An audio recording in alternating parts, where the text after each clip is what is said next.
President Trump last night confirmed the U.S. and Iran have exchanged fire in the Strait of Hormuz. They trifled with us today. We blew them away. They trifled. I call that a trifle. 300 boats. No warning. No identification. No reply to repeated hails. Just 300 Iranian fast boats erupting out of darkness, heat haze, and coastal clutter, then driving straight toward a U.S. aircraft carrier strike group in the narrowest, most politically loaded waterway on Earth.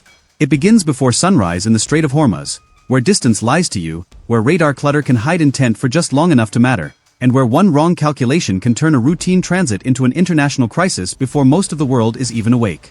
On one side, Iran's coast. On the other, one of the most vital shipping routes on the planet. In between, tanker lanes, patrol patterns, civilian traffic, weak dawn light, and an American aircraft carrier so large it seems less like a ship and more like a moving section of coastline wrapped in steel, antennas, jet fuel, aircraft, and layered firepower. Around it, the escorts hold formation. Destroyers on the screen. A cruiser managing picture and priority. Helicopters ready to climb. Watch teams fully manned. Weapons live. Nothing casual. Nothing relaxed. Because in Hormuz, even routine movement is treated like the opening stage of a threat. Then the surface picture changes. At first, the returns do not look extraordinary. Small contacts. Fast, but scattered. The Gulf is full of that kind of noise. Fishing signatures. Patrol skiffs.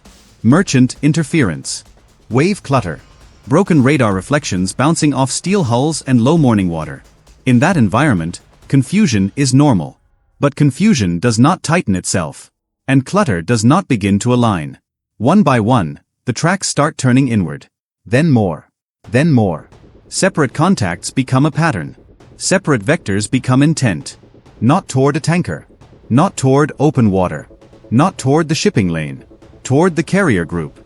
Toward the single most protected target in the region. Inside the combat information spaces below deck, the atmosphere changes all at once. No panic. No wasted words. Just that cold internal shift trained crews make when possibility becomes probability and probability starts moving fast. Bearings are called. Tracks are tagged. Range rings begin to matter. Surface operators lean closer. Officers stop asking what the contacts might be and start calculating how long remains before they become lethal. 300 fast boats. All converging. At that number, intent is no longer ambiguous. A few boats can harass. A dozen can provoke. 30 can test a screen. 300 is something else. 300 is planning. 300 is doctrine. 300 is not theater. 300 is a calculation built around one brutal idea, that enough cheap, fast hulls arriving from enough angles can overload even a supercarrier's decision cycle before the defense can close every lane. That was the gamble. And for a few cold minutes in the half-light over Hormuz, it looked like Iran was ready to make it. If you want the full truth, hit like so this story reaches more people. The Strait of Hormuz is not just another maritime corridor. It is geography used like a weapon. There is no comfortable distance there. No wide ocean. No clean buffer. No horizon long enough to absorb mistakes. The water is too tight. The shipping lanes are too fixed. Civilian traffic is too dense. If violence starts in Hormuz, it does not unfold slowly. It snaps into existence. Iran has spent years shaping its naval doctrine around exactly that reality. It cannot meet the United States ship for ship in open blue water combat. So it built something else. Fast boats.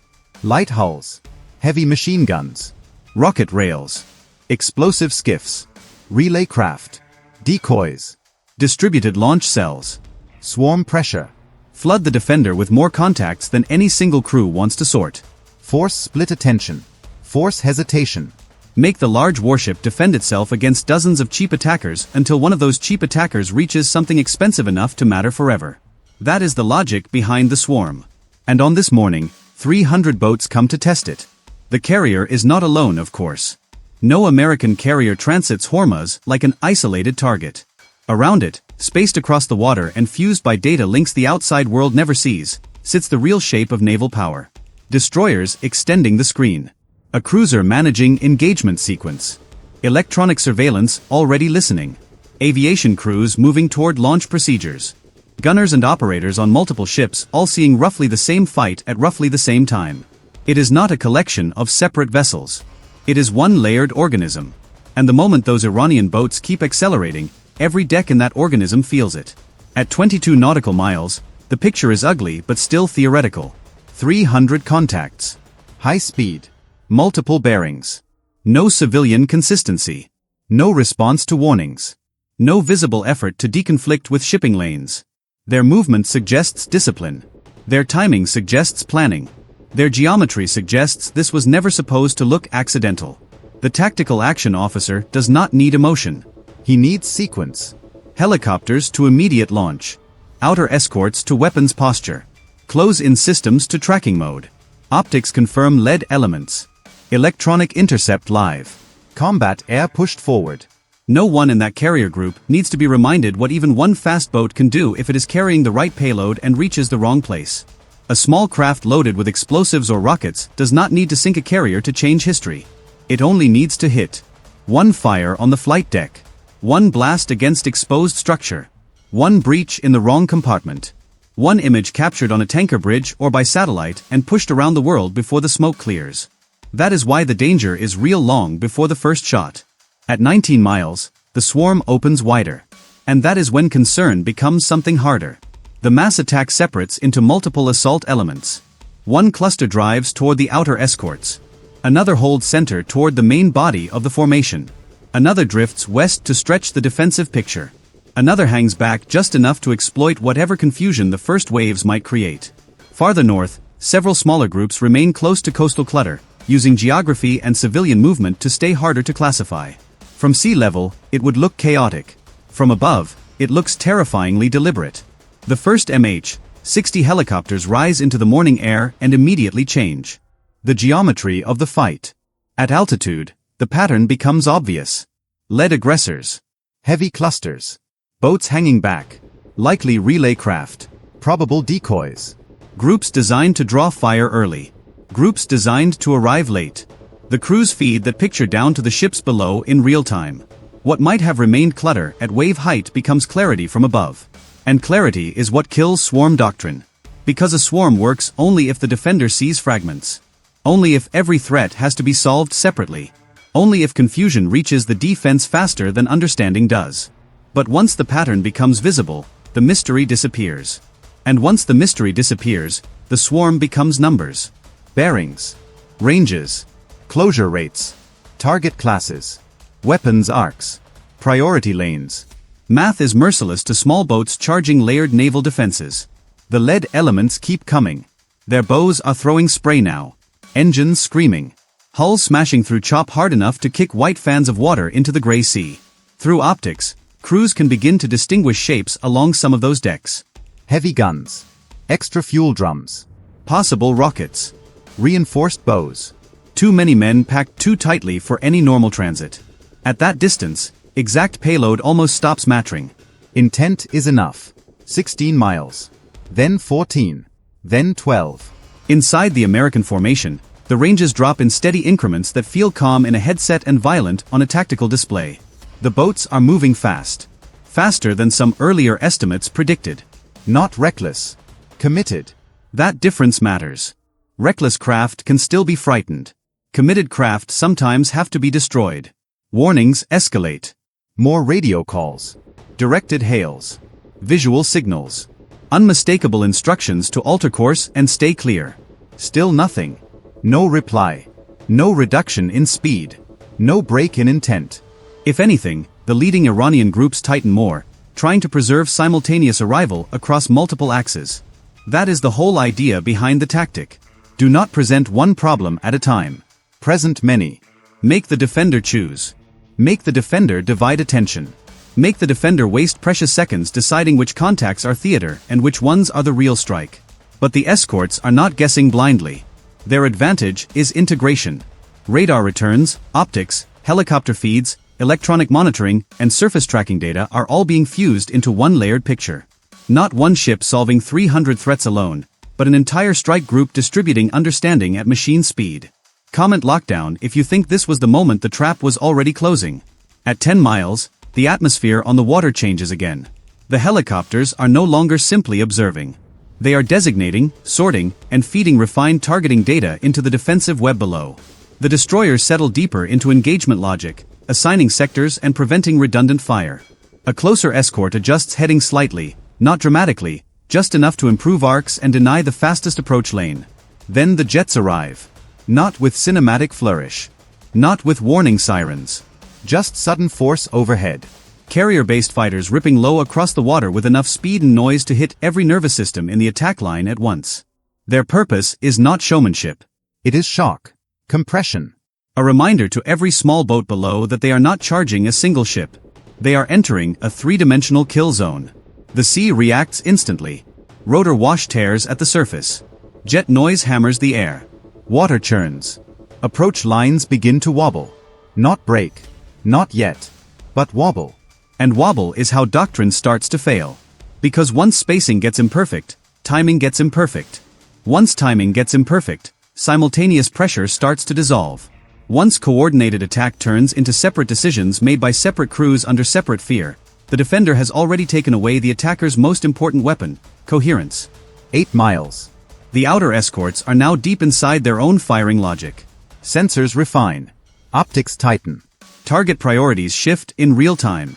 The lead boats are entering the distance where every second forward sharply increases risk for everything behind them. If the first contacts are disabled badly enough, the boats behind them will have to maneuver around smoke, debris, burning fuel, shattered hulls, collapsing wakes, and each other. And the moment fast boats are forced to maneuver around themselves, they stop behaving like a weapon. They start behaving like traffic. At 7 miles, one of the lead boats slips left, then snaps back. Another drifts wide. A third surges forward harder than the rest, perhaps trying to compress the remaining distance before the whole picture gets worse. Tiny deviations. But in close naval confrontation, tiny deviations are the first visible signs that the people inside a plan are beginning to feel the edges of failure. On the American circuits, the voices remain calm. Range calls. Status checks. Sector confirmations. Target updates. That calm is not arrogance. It is repetition. The sound of crews trained so many times on worst-case scenarios that the real thing enters the mind almost as procedure. Fear exists, but it is buried beneath sequence. 6 miles. Now the smallest mistake can become fatal. The first warning shots slash across the water ahead of the forwardmost contacts. Hard, visible, unmistakable. The message could not be clearer. Turn now. Brake now. This is the last clean exit. Some boats hesitate. Most do not. One entire lead cluster keeps coming. At that exact moment, the confrontation crosses the final invisible line between dangerous theater and imminent weapons release. Every eye on both sides knows it. Every crew feels it. The Americans understand that one explosive-laden craft reaching the wrong place could create fire, casualties, breach damage, or global political shock out of proportion to its size. The Iranians understand that another few seconds of commitment could trigger a response from which small boats do not recover. Then the first disabling engagement begins. It is not a wild barrage. Not indiscriminate chaos. Just controlled violence applied with precision against the boats that pushed too far for too long. A burst. Correction. Impact. One lead craft erupts in spray and fragments, engine note collapsing into a metallic scream. A second is hit seconds later. Then a third. Speed disappears. Spacing collapses. A fourth veers out of line to avoid wreckage. That single sequence does more than destroy a few hulls. It sends a message down the entire attack face. This is real now. The helicopters press the separation, keeping boats from regrouping. The destroyers remain disciplined, engaging only those still showing clear commitment while letting uncertain craft reveal themselves through movement. That restraint matters. The defense is not firing at anger. It is firing at intent. Type yes if you want to see all targets hit at once. 5 miles. One cluster still keeps coming. It punches through wake wash and confusion with bows buried low, like crews determined to see how far pure commitment can carry them. For a few 10 seconds, that approach becomes the most dangerous object on the water. Because naval planners do not lose sleep over average attackers. They lose sleep over the ones that keep coming after every rational exit is gone. The American response tightens around them immediately. More sensors fold onto the lead contact. Fire control solutions sharpen. Optical confirmation improves. A stabilized weapon station tracks the boats with that cold mechanical certainty that makes modern combat feel almost inhuman. Then the guns open. The engagement lasts seconds. When it ends, multiple boats are no longer tactical problems. Just shattered spray, drifting debris, fuel slicks, and the unmistakable proof to every surviving crew that the carrier group has not lost control of a single layer. That changes the psychology of the entire encounter. Because now the rest of the Iranian boats are no longer charging one giant ship. They are charging a system that has already measured them, sorted them, and begun removing them one by one. For miles becomes the edge of understanding. Inside that distance, theories start dying. Not because the boats are weak. Not because the crews are cowards. But because professionals know the difference between an enemy that is startled and an enemy that has already solved the engagement. And under helicopters, jets, linked sensors and disciplined escorts, the answer is becoming impossible to ignore. One by one, then in clusters, bows begin shifting. Not blind panic. Not wild retreat. Controlled disengagement. The kind professionals make when they understand the attack window is closing and staying inside it will only turn risk into slaughter. But the most dangerous moment is not always the opening rush. Sometimes it comes after the formation breaks. Because the boats still left are often the most committed.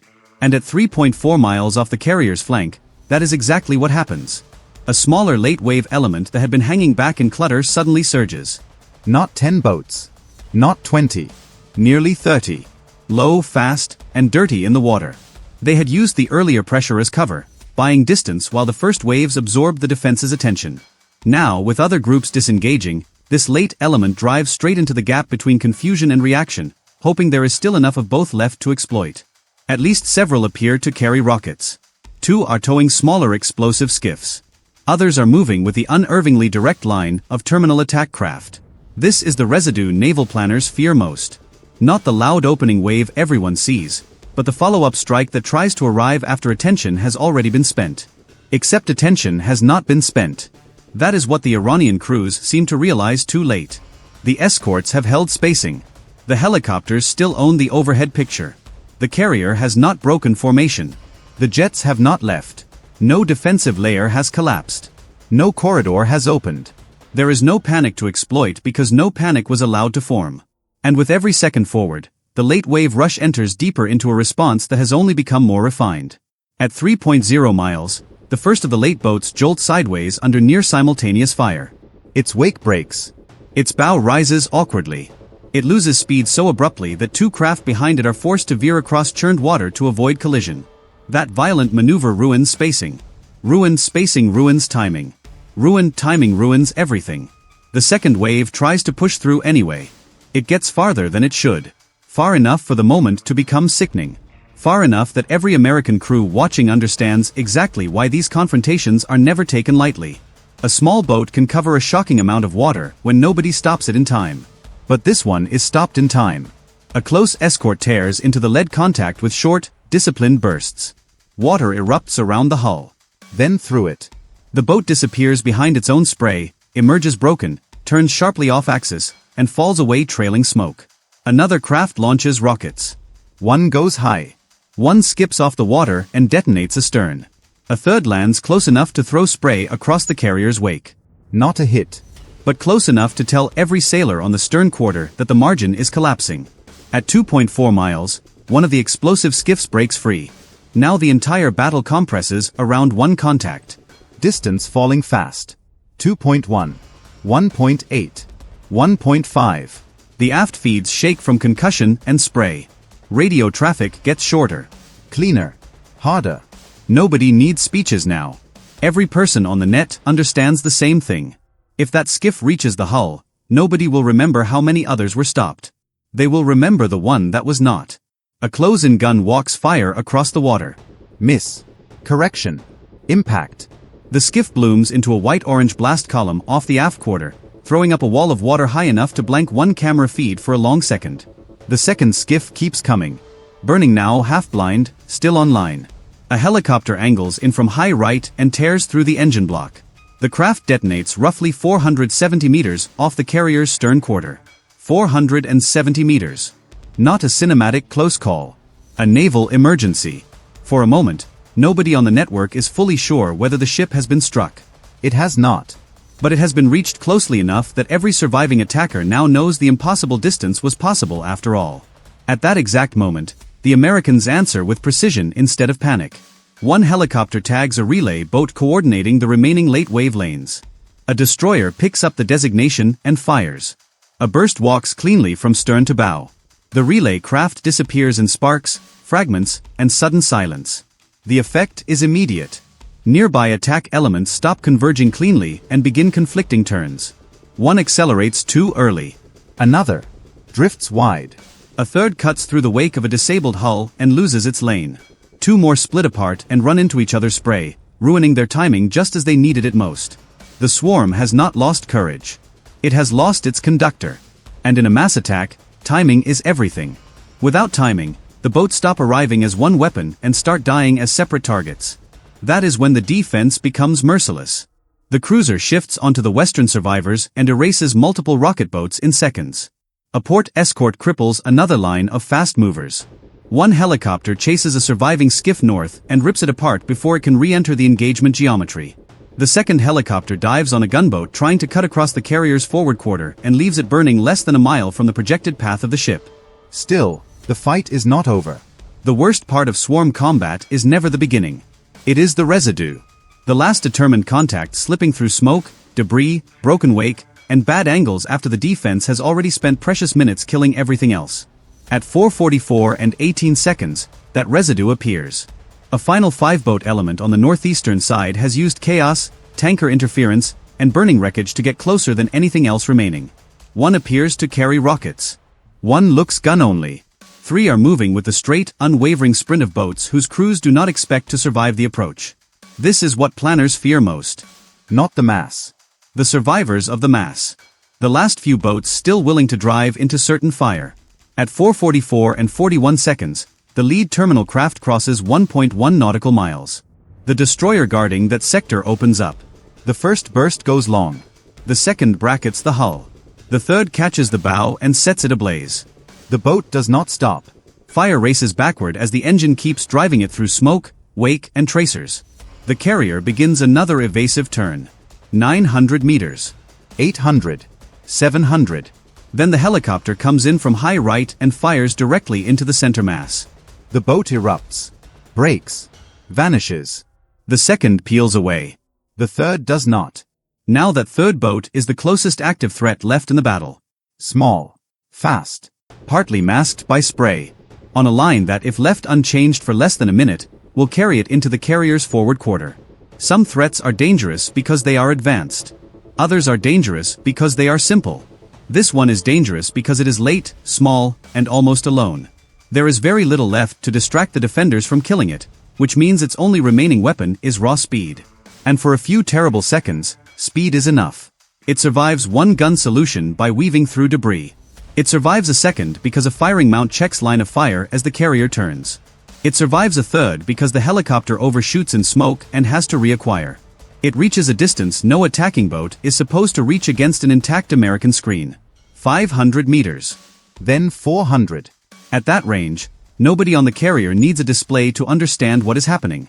They can hear the engine. Share this video so communities understand what was hiding in those small wakes. At 4:45 and 7 seconds, the final kill is made. Not by luck. Not by a miracle. By overlapping disciplined fire from sailors and aviators who have trained for the ugliest close-range defense problem of their careers and are now solving it in real time. The destroyer's forward mount catches the boat broadside as it bounces over broken wake. The helicopter hits half a second later. The hull disintegrates at roughly 310 meters. Fragments skip across the water in a widening fan. A second detonation follows the first, deeper and more violent, enough to confirm what every defender feared. That boat had been loaded for a terminal strike. And then, just like that, the attack begins to die. Surviving Iranian boats break north. Some are burning. Some are dead in the water. Some are trying to disappear back into civilian clutter. A few still fire wildly as they run. But the assault has failed. By 4:49 a.m., the strike group reports no hostile craft remaining inside lethal approach range. 300 launched. Dozens destroyed outright. Many more crippled, scattered, or forced into retreat. Relay boats eliminated. Explosive skiffs intercepted. Rocket craft broken. Carrier intact. Flight deck intact. Propulsion intact. No catastrophic fire. No mission kill. No billion-dollar symbol left burning in the strait before sunrise. Because that is the whole theory of swarm warfare. Not equal strength. Unequal consequences. Iran did not need 300 boats to survive. It needed one boat to hit somewhere unforgettable. America's answer was expensive in ammunition, flight hours, wear and readiness cost. But cost is not the first number that matters in close-range naval warfare. Outcome is: the carrier survives. The escorts survive. The air wing survives. The world does not wake up to footage of an American flat top burning across every screen on the planet. And that is why the attack fails strategically the moment the last explosive craft comes apart short of the hull. Because the swarm proved something real. It proved that a carrier in Hormuz can be pressured, compressed, nearly touched. It proved that cheap fast craft, if launched in sufficient numbers with discipline, can drag billion-dollar warships into seconds from disaster geometry. But it proved something else too. A U.S. carrier strike group is not one giant ship waiting to be rushed. It is a layered moving network of sensors, escorts, helicopters, jets, guns, doctrine, and crews trained to solve chaos faster than chaos can reach steel. The attacking plan had real strengths. Distributed launch points, Civilian masking, decoys, relay control, late-stage explosive lanes, merchant traffic used as clutter, false signatures designed to waste defensive time. Every layer was real.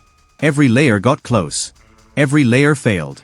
Not because the carrier was untouchable. You just heard how close it came. Not because the defenders were fearless. They were seconds from catastrophe more than once. The attack failed because the strike group never fought as separate ships guarding separate decks. It fought as one organism. one picture, One timing chain. One shield built from multiple hulls and multiple firing angles at the same time. And in the end, that is what broke the swarm. Not just bigger guns. Not just better ships. A faster network of people making cleaner decisions under pressure than the attackers could sustain while dying in the water. By sunrise, the carrier is still moving through Hormuz. Damage control teams are checking fragment zones. Helicopters are still searching wreckage. Escorts are resetting ammunition states. And the flight deck, the thing the entire attack was meant to silence, is preparing to operate again. 300 fast boats came for a symbol. They found a system. If this shocked you, comment Hormuz below. Like this video if it changed how you see naval warfare. Tell me in the comments whether sheer numbers are still the deadliest weapon in the strait or whether layer defense now breaks swarm doctrine before it can finish the job. And subscribe because the next breakdown goes even deeper into the exact defensive layers that kept a U.S. aircraft carrier alive when 300 Iranian fast boats tried to turn the Strait of Hormuz into fire.